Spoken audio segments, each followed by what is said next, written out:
Are the Nazis in Ukraine real? These are not inventions. They are real. This is why Putin's denazification of Ukraine narrative is so persuasive in Russia. Putin talks about the denazification of Ukraine. So, are the Nazis in Ukraine real? Have been. So what now? Putin says yes. Zelensky says no.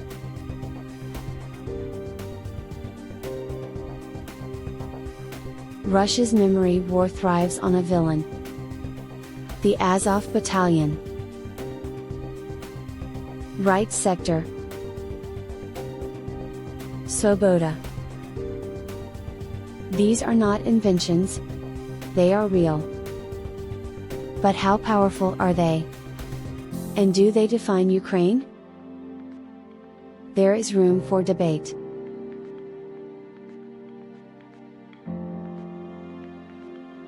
Azov began in 2014, a volunteer militia defending Mariupol. Yes, it had neo-Nazi symbols. Yes, leaders were ideologues.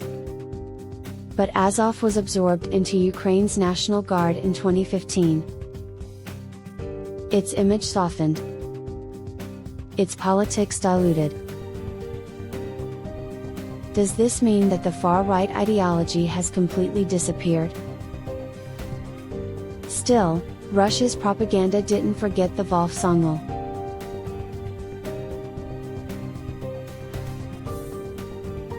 Stepan Bandera, hero to some, traitor to others. A leader of the Ukrainian nationalist movement during World War II. Collaborated with the Nazis. And was responsible for the massacre of Polish Jews and others.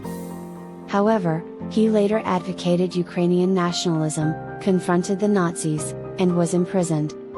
For modern Ukrainian far-right groups, he is a symbol of struggle. In particular, in the western regions of Ukraine, he is revered as a hero. But for Russia, he is the eternal Nazi.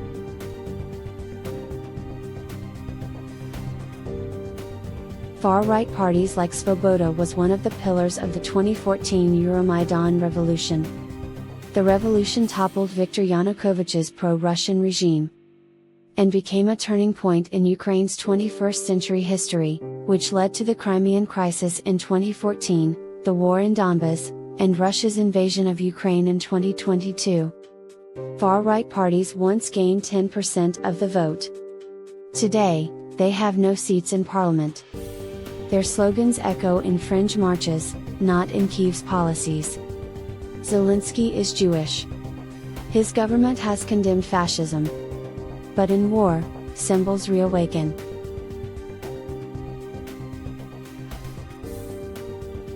Is Ukraine a Nazi state? We should say no. However, we also cannot say that there is no aura of far-right nationalism. The legacy of Stepan Bandera shows how deep its roots are. It cannot be easily uprooted. Ukraine has angered Russian speakers by banning the use of the Russian language. It led to a civil war. In some cases, they were victims of attacks by far-right nationalists. Russians cherish this memory. This is why Putin's denazification of Ukraine narrative is so persuasive in Russia.